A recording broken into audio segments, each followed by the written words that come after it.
Stimulačné injekcie skladujte v chladničke. 5 až 10 minút pred aplikáciou si injekcie vyberte z chladničky.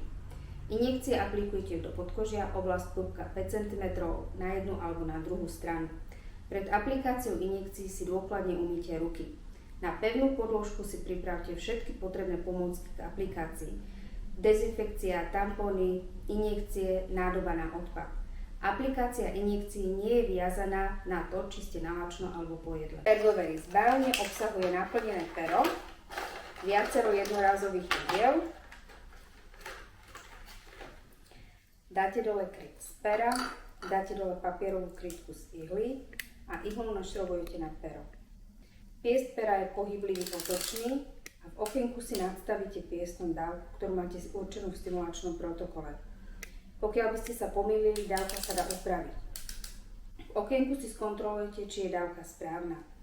Dáte dole krytku z ihly a aplikujete injekciu. Identifikujete miesto v pichu, urobíte riasu, ihlu pichnete kolmo na doraz, stlačíte piest, počkáte 5 sekúnd, vyberiete, ihlu odpojíte, zvyšné pero odložíte do chladničky a použijete na druhý deň. Použité ihly a striekačky nehádžeme do komunálneho odpadu, hodíme do vopred pripravenej nádoby, odovzdáme v lekárni alebo vo vašom centre.